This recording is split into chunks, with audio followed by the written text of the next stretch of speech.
ಯಾವ ಒಂದು ಕೃಷಿ ಮಂತ್ರಿ ಸಮರ್ಪಕವಾಗಿ ಕೆಲಸ ಮಾಡೋದಕ್ಕೆ ಆ ಸ್ಥಾನದಲ್ಲಿ ಕೂರ್ಬೇಕಾಗಿತ್ತು. ಇಲ್ಲಿವರೆಗೂ ಕೂಡ ಕ್ಯಾಬಿನೆಟ್ ಸಂಪೂರ್ಣವಾಗಿ ರಚನೆ ಆಗಿಲ್ಲ. ಅದನ್ನ ಕಾಲಹರಣ ಮಾಡ್ಕೊಂಡು ಬಹುಶಃ ಬರ ಬಂದಿರತಕ್ಕಂಥ ಹಿನ್ನೆಲೆಯಲ್ಲಿ ಯಾರು ಕೂಡ ಇಲ್ಲಿ ಜಿಲ್ಲೆ ಉಸ್ತುವಾರಿ ಮಂತ್ರಿಗಳಿರ್ಬೋದು, ಇಲ್ಲಿರ್ತಕ್ಕಂಥ ಯಾರೇ ಶಾಸಕರುಗಳಿರ್ಬೋದು ಬಂದು ರೈತರ ಹೊಲ ಗದ್ದೆಗಳಿಗೆ ತೆರಳಿ ಕನಿಷ್ಠ ಪಕ್ಷ ಒಂದು ಸಾಂತ್ವನವನ್ನ ಹೇಳಿ ಒಂದು ಧೈರ್ಯ ತುಂಬಿಸಿ ಬರ್ತಕ್ಕಂಥ ಪ್ರಯತ್ನವೂ ಕೂಡ ಸರ್ಕಾರದ ವತಿಯಿಂದ ಇಲ್ಲಿವರೆಗೂ ಮಾಡಿಲ್ಲ ಯಾರು ಕೂಡ.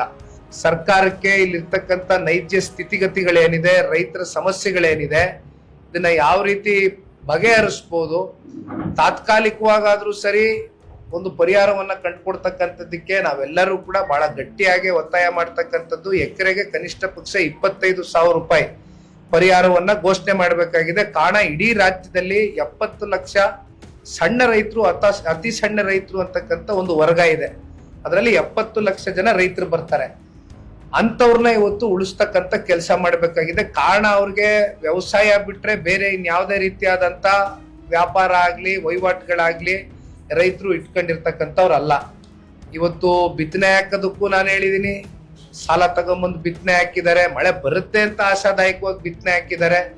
ಆದ್ರೆ ಬಿತ್ತನೆ ಹಾಕಿರ್ತಕ್ಕಂಥದ್ದು ಕಣ್ಣಾರೆ ನಾವು ನೋಡಿದ್ದೇವೆ. ಹತ್ತಿ ಆಗ್ಲಿ ಅಥವಾ ತೊಗರಿ ಆಗ್ಲಿ ಇದು ಯಾವುದು ಕೂಡ ಇವತ್ತು ಹೊರಹೊಮ್ಮತಕ್ಕಂಥದ್ದಕ್ಕೆ ಆಗೋದಿಲ್ಲ.